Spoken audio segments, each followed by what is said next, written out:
जब तक भगवत प्रेमी महात्मा का संग नहीं होगा तब तक तन और मन की जो जलन है, जो दुख है, जो राग है, जो मोह है, वो मिट नहीं सकता। ये पक्की बात है। ये बड़ी सूक्ष्मता से देखा गया कि बड़ी कठोर साधना करने पर भी अहम सुरक्षित रहा। अहम सुरक्षित तो देह भाव सुरक्षित, देह भाव सुरक्षित तो हर विकार सुरक्षित। तभी समझ में आया कि रसिक गुरुदेव की कृपा से जो अहम गलित होता है वो किसी साधना से नहीं। अहम गलित हुआ तो देह भाव मिटा, देह भाव मिटा तो सारे विकारों की गुंजाइश ही नहीं रह गई, क्योंकि अहम के ही देह भाव के महल में ही ये सारे विकार रहते हैं। वो निर्विकार स्थिति, वो दैन्यता, वो सहजता, वो कृपालुता, वो दयालुता आराध्य देव की रसिकों में होती है और रसिकों से उनके शरणागतों में उतरती है। इसलिए निशिवासर करी तिन की सेवा, तन मन की तपन मिटइये। तन की और मन की। तन बड़ा स्वस्थ है, खूब सुख सामग्री है, पर मन असंतोषी है, पापाचरण का संकल्प करने वाला है, भगवद विमुख चिंतन करने वाला है। वो हर समय जलता रहेगा। व्यर्थ की सोच, समय को नष्ट करना, संकल्प विकल्प करके गंदी बातों का चिंतन करना, मानो दुख का बीज बोना है। अब मन या तो प्रभु में लगेगा या जगत में लगेगा, जगत में लगेगा तो भोगों में लगेगा, भोगों में लगेगा तो पाप बुद्धि होगी, पाप बुद्धि होगी तो दुर्गति, दुख, विपत्ति, संकट। एक क्रम है। हमारा मन प्रभु में लगा हो और तन में गलित कुष्ठ हो, कीड़ा पड़ गए हो, तो भी कोई फर्क नहीं पड़ता। मान लीजिए, अभी मान लीजिए आपका शरीर स्वस्थ है तो मन को प्रभु में लगाने का अवसर है। आप बहुत कृपा पात्र हैं प्रियालाल के, उनकी कृपा को ठुकराइए नहीं। यदि आपका शरीर स्वस्थ है तो आप सोचिए, आप आसन में बैठकर बहुत अनुष्ठान पूर्वक मंत्र जप सकते हैं। आप एक आसन में बैठकर पूरी चतुरासी जी का गान कर सकते हैं। आप एक आसन में बैठकर श्रीमद राधा सुधा निधि का गान करके प्रियालाल को रिझा सकते हैं। आपका शरीर स्वस्थ है तो आपकी साधना उत्तम बन सकती है। अब शरीर अस्वस्थ है, भगवदाकार बुद्धि है, कोई परेशानी नहीं। नहीं तो शरीर जब अस्वस्थ होता है ना, तो ये मन, ये इंद्रियां, ये बुद्धि इसी शरीर में आसक्त हो जाती है। बस हाय हाय, क्लेश, चिंता, शोक यही बना रहता है। इसलिए यावत स्वस्थ विदम कलेवरम। बुद्धिमान वही है कि आग लगने के पहले आग बुझाने की भी व्यवस्था रख ले। आग लगने पर कुआं खोदना मूर्खता है। ऐसे ही शरीर रोग ग्रसित हो जाए, फिर सोचो मेरा मन भगवदाकार हो जाए, तो ये मूर्खता, फिर नहीं लगेगा। यावत स्वस्थ विदम कलेवरम यावत च दूरे जरा। जब तक तुम्हारे अंग काम कर रहे हैं तो सत क्रियाएं कर लो, सत मार्ग का चिंतन कर लो, नहीं बाद में पछताना पड़ेगा। सच्ची मानिए, जब शरीर रोग ग्रसित होता है, भारी पीड़ाएं होती हैं, तो मन को प्रभु में लगाना असंभव, असंभव। अगर मन की गति पहले से प्रभु में गई है तो और जोर से भागेगी प्रभु की तरफ। अगर कहीं प्रभु में हो गई है तो कोई फर्क ही नहीं पड़ता है। निशिवासर करी तिनकी सेवा, रात दिन रसिकों की सेवा करके तन मन की तपन मिटई है। सेवा शब्द को अच्छी तरह से व्याख्या की गई है, उनकी रुचि में रुचि मिला देना, उनकी आज्ञा पर चलना। देखो, यदि कोई रसिक महापुरुष आपको स्वीकार कर लिए हैं तो ये श्री जी की अहेतुकी कृपा आपके ऊपर हुई है। उनका किसी से राग नहीं है, राग पूर्वक वो किसी से प्रेम नहीं करते, किसी से उनकी ममता नहीं है। उस सम स्थिति को प्राप्त महापुरुष यदि आपसे राग पूर्वक ममता पूर्वक बात कह रहे हैं तो आपके अहोभाग्य हैं। तू मेरा है, तू ऐसे चल, प्रियालाल को ऐसे प्राप्त कर, ये अहोभाग्य समझिए। वो अपने चिंतन को छोड़कर आपका चिंतन करके आपके दोषों की निवृत्ति के लिए आपको उपदेश कर रहे हैं। यह हेतु की कृपा लाडली जू की। आपकी तरफ वो देख रहे हैं, आपसे बात कर रहे हैं, आपको अपना मान रहे हैं, और कहीं आपको उनका उच्छिष्ट प्रसाद मिल रहा है, आपको डांट पड़ रही है, आपके अंदर उनका भय है, तो निश्चित आपका परम कल्याण कोई रोक नहीं सकता। ये बड़ी दुर्लभ कृपा प्रसादी होती है, ऐसा जिनको प्राप्त है। कौन सतमार्ग में प्रेरित करता है, कौन किसी को डांटता है सतमार्ग के लिए। तन मन जीवन वारिये भोरी,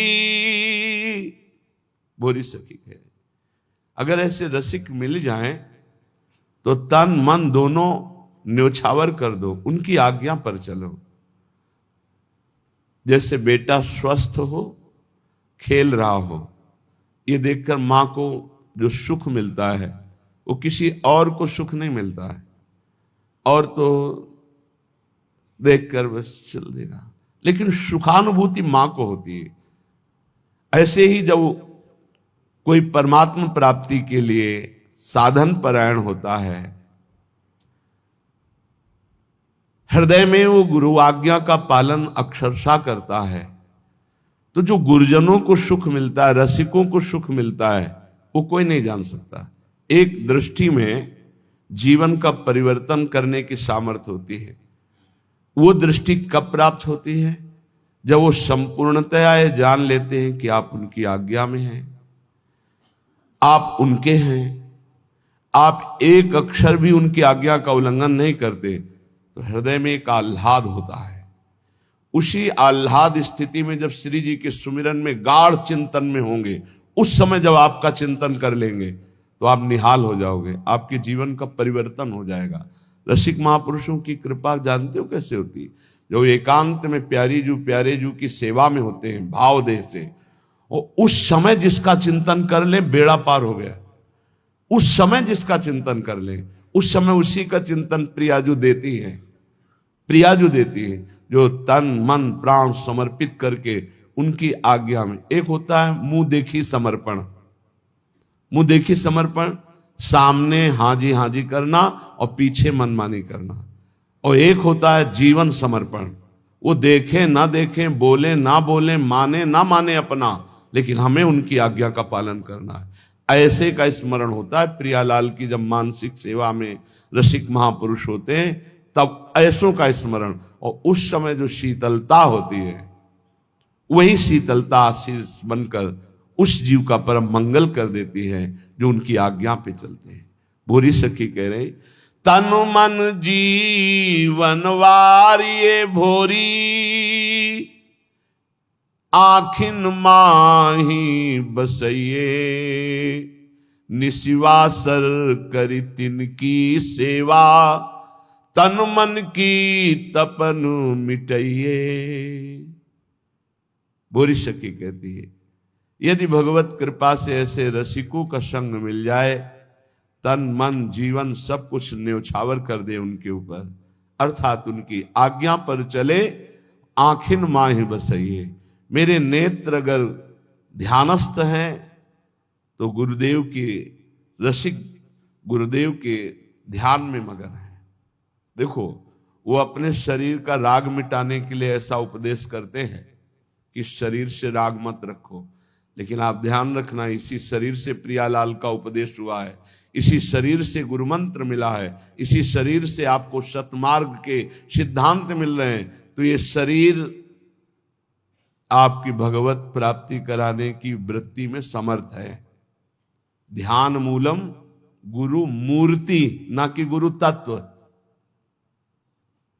एक बात हम ही कहते हैं और एक बात यही है, ध्यान मूलम गुरु तत्वम नहीं, गुरु मूर्ति। बड़ा चमत्कार है। अगर स्नान करते समय गुरु चरणों का ध्यान करके ऐसे जल डाला जाए तो संपूर्ण तीर्थों के अवगाहन का उसे बिना प्रयास के फल मिल जाता है। घर से चरण निकालते ही गुरुदेव के चरणों का ध्यान करके निकलो, कोई विघ्न छू जाए तो हमें बता देना। गुरुदेव के चरणों का ध्यान किया, गुरुदेव के चरणों का प्रणाम किया और चल पड़े अपने ऑफिस, अपने कार्य के लिए या जिस हेतु से। कोई विघ्न आपको रहे, सारे विघ्नों का नाश इनके चरणों के स्मरण मात्र से हो जाता है। आप गुरु मंत्र जप रहे हैं, गुरु को सानिध्य में ले आइए भाव से। हमारे गुरुदेव उच्च आसन पर बैठे हैं, मैं उनके चरणों में बैठा हुआ, अगर ऐसा भाव न बने तो छवि रख लीजिए, एक रुमाल बिछा ली, गुरु की छवि विराजमान कर ली। गुरु के सानिध्य में जो जप होता है अनंत कोटि गुना बढ़कर होता है। जैसे वर्णन है कि घर में जो जप होता है उसे कई गुना 10 गुना बढ़कर के गौशाला में, फिर उससे बढ़कर प्रयागराज तीर्थ में, ऐसे ऐसे वर्णन है। लेकिन गुरु के सानिध्य में अनंत गुना जप का फल होता है। रसिक गुरुदेव को भोरी सखी कह रहे, आखिन माहि बसइये, ध्यान मूलम गुरु मूर्ति, पूजा मूलम गुरु पदम, मंत्र मूलम गुरु वाक्यम, मोक्ष मूलम गुरु कृपा। गुरु कृपा मोक्ष मूलम। संसार से मुक्त होने के लिए मूल क्या है? गुरु कृपा है।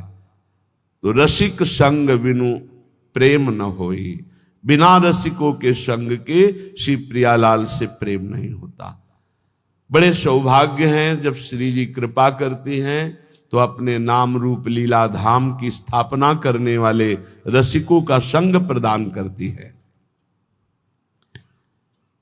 अनादौ संसारे कति नरक भोगा न विहिता, कियंतो ब्रह्मेन्द्राद्यतुल सुख भोगाश्च न कृता, तदास्मिन्नेकस्मिन् वपुषि सुख दुखे न गणयन्, सदैव श्री वृंदावन मखिल सारम भज सखे। हे सखे, हे मित्र, ये जो मैं तुम्हें बात कह रहा हूं इसे ध्यान से सुनना। तुम अज्ञानी हो इसलिए नहीं जान पा रहे। तुमने कितनी बार नरक भोगा है तुम्हें पता नहीं, कितनी बार स्वर्ग भोगा है तुम्हें पता नहीं।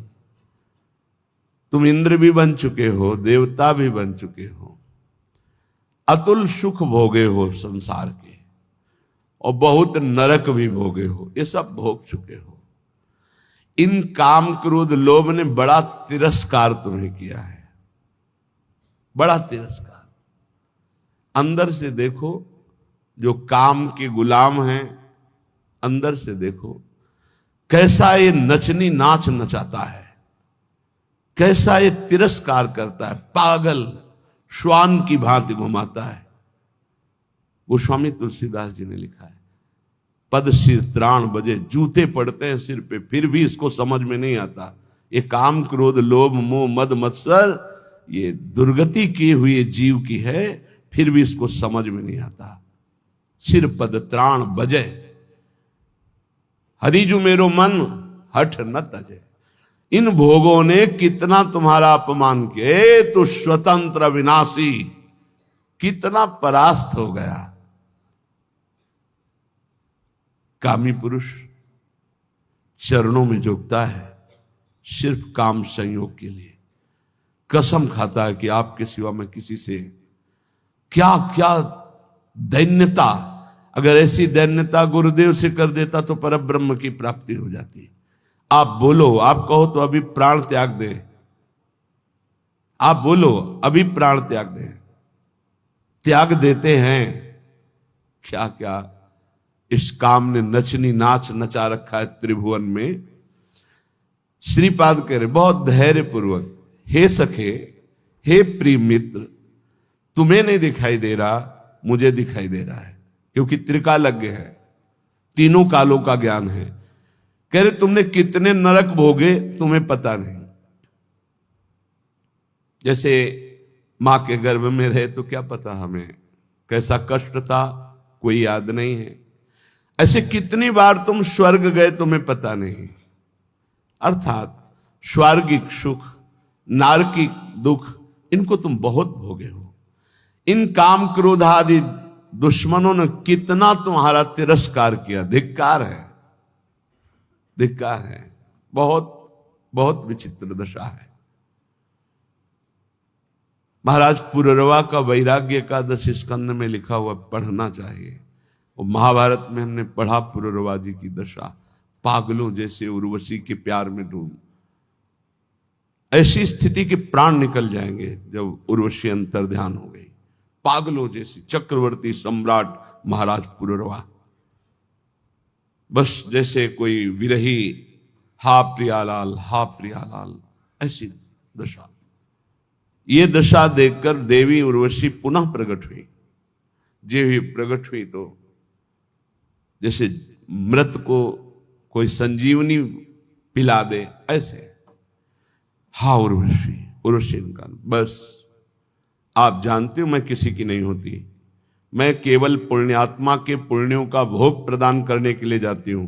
मैं दयावश आई हूं तुम्हारी दशा देखकर, मैं किसी की नहीं हूं। मैं तो आदेश से आती हूं उसके पुण्यों के प्रताप का भोग करवाने के लिए। तुम्हारे पुण्य क्षीण हो गए, अब मैं तुम्हें स्पर्श करने का भी अधिकार नहीं दे सकती, और तुम मेरा वियोग छोड़ो, मैं किसी की नहीं हूं। अंतर ध्यान हो। तब उनको जो झटका लगा, वैराग्य आया, तो उनका धिक्कार है मुझको। भगवान बड़ी कृपा करते हैं जब सांसारिक प्यार में ठोकर दे, बड़ी कृपा होती है उनकी। जिनको थोड़ा भी धर्म का ज्ञान है तो उनका रास्ता प्रभु की तरफ खुल जाता है। जैसे चिंतामणि ने ठोकर लगाई तो बिल्व मंगलाचार्य बन गए। ठोकर लगनी आवश्यक होती है। बहुत द्रवित हृदय होता है आशिकों का। वही आशिकी अगर मुड़कर हरि की तरफ लग जाए तो परमानंद की प्राप्ति हो जाए। पूज्य जीव गोस्वामी जी से जब कोई दीक्षा लेने जाता था तो ये पूछते थे तुम्हारा मन कहाँ आसक्त है? तो कहते स्त्री में। ठीक है, काम हो जाएगा, मंत्र दे। तुम्हारा मन? बोले पुत्र में। हाँ ठीक। एक आए धनी